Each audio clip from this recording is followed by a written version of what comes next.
નમસ્કાર ખેડૂત મિત્રો, તમારું સ્વાગત છે અમારી ખેડૂતો માટે એટલે કે વીઆર બજાર ભાવની ચેનલમાં। તો મિત્રો, આજના આ વિડીયોની અંદર આપણે ઘઉં બજારની સંપૂર્ણ માહિતી મેળવશું, જેમાં ઘઉં બજારની સ્થિતિ, ઘઉંના હાજરમાં કેવા ભાવ છે, હાલ અત્યારે બજાર ઘટશે કે વધશે તેની સંપૂર્ણ અપડેટ આજના આ વિડીયોમાં જોશું। તો ખાસ કરી ચેનલમાં નવા હોય તો સબસ્ક્રાઈબ કરી નાખજો।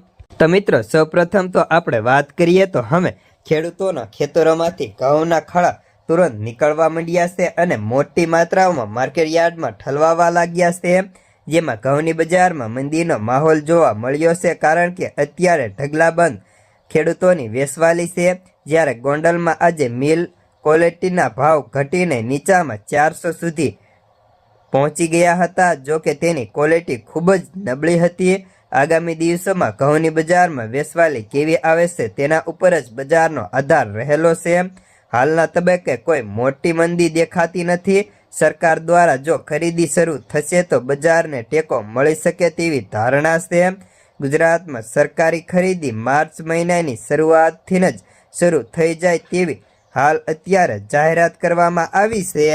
જ્યારે આપણે અમદાવાદની મિલના નવા ઘઉંના ભાવ 2670 થી લઈને 2680 રૂપિયા પ્રતિ ક્વિન્ટલના હતા, જ્યારે બરોડામાં 2680, સુરતની મિલોમાં 2715, હિંમતનગરની મિલોમાં 2711ની લેવાલી હતી। જ્યારે આઈટીસી કંપની કડી માટે 2730 તો હિંમતનગરમાં 2720 અને નડિયાદમાં 2750 રૂપિયા પ્રતિ ક્વિન્ટલના બોલાતા હતા। જ્યારે માર્કેટ યાર્ડનો સર્વે કરીએ તો અત્યારે રાજકોટમાં ઘઉંની નવી આવકો નહોતી, પેન્ડિંગ માલ જ એટલા પડ્યા છે, જેમાં નવી આવકો બંધ છે।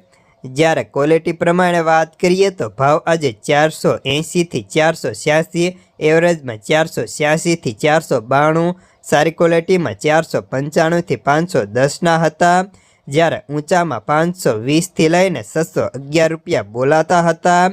જ્યારે વિદેશ બજારની વાતો કરીએ તો વિશ્વમાં ઘઉંની બજારમાં ભાવમાં સુધારો થયો હતો। બેન્ચમાર્ક શિકાગો ઘઉંનો વાયદો આજે 13 સેન્ટ વધીને 5.70 સેન્ટના ડોલરની સપાટીએ જોવા મળ્યો હતો। ઘઉંના ભાવ સાપ્તાહિક દરમિયાન 65% જેટલો વધારો હતો। આગામી સમયમાં વિદેશ બજારમાં પણ શું થાય તેના ઉપર સૌની નજર ટકેલી છે। તો બસ આજના ઘઉંના સમાચારમાં આટલું જ। ધન્યવાદ।